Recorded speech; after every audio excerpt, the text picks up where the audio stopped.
Selamat pagi, selamat jumpa kembali bagi kita semua jemaat yang dikasihi oleh Tuhan Yesus Kristus dimanapun berada. Hari ini Jumat 1 Agustus 2025, kita akan mendengarkan firman Tuhan renungan hari ini. Namun terlebih dahulu marilah kita bersatu dalam doa.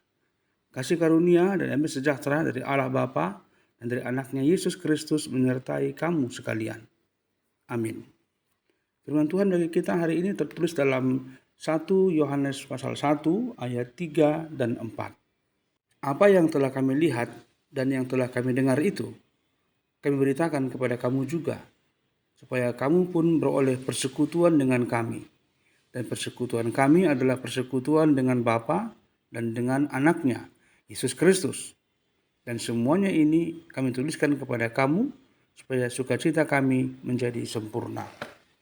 Na huida jalahu bigi hami ido binari tahun nang tuhamu asa marpersauran nang hamu rap do tami tu amai do tu anakna Yesus Kristus do parsauratai ubayan na suraton hami atau tuhamu asa gok haralas di rohamuna. Demikian firman Tuhan.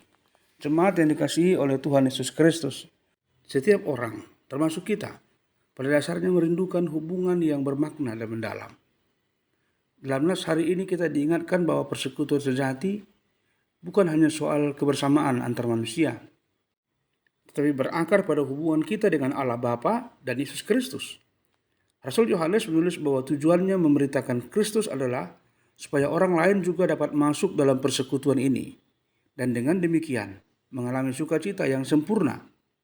Artinya, sukacita yang sejati hanya akan ditemukan dalam persekutuan yang berlandaskan pada iman akan Kristus. Di tengah dunia yang penuh dengan kesibukan dan individualisme, banyak orang merasa kosong meski memiliki banyak relasi. Mereka haus akan perhatian, haus akan pengertian, haus akan kasih yang sejati. Namun, tanpa hubungan yang hidup dengan Allah, semua relasi itu akan terasa seperti hampa. Firman ini mengajak kita untuk membangun dan memelihara persekutuan dengan Allah terlebih dahulu. Agar dari hubungan yang intim itu kita akan merasakan ada aliran kasih yang memampukan kita membangun relasi yang sehat dan penuh makna dengan semua orang.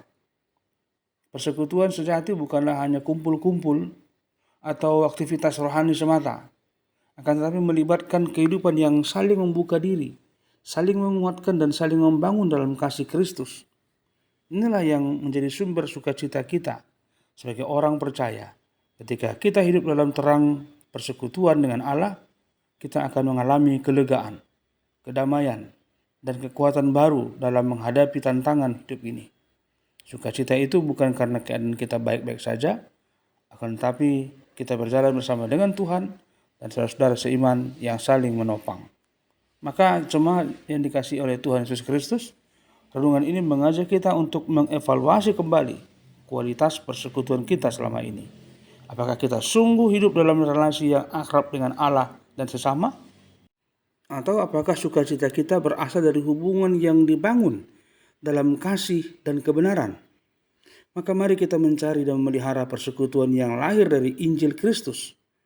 Sebab di sanalah kita akan dipenuhi oleh sukacita yang sejati, yang tidak bergantung pada keadaan yang kita hadapi, melainkan pada kehadiran Allah yang senantiasa setia di tengah-tengah kehidupan kita. Berbahagialah mereka yang mendengarkan firman Tuhan dan memeliharanya dalam hidupnya. Amin. Tuhan yang penuh kasih, kami bersyukur atas anugerah persekutuan denganmu dan dengan saudara kami seiman. Tolonglah kami untuk hidup dalam kasih dan kebenaran, agar sukacita sejati mengalir dari hati yang melekat kepadamu. Dalam nama Tuhan Yesus Kristus kami telah berdoa bersyukur kepadamu. Amin. Anugerah Tuhan kita Yesus Kristus, kasih setia Allah Bapa dan persekutuan Roh Kudus menyertai kamu sekalian. Amin. Selamat beraktivitas di hari ini. Tuhan Yesus berkati dan menyertai kita semua. Salam.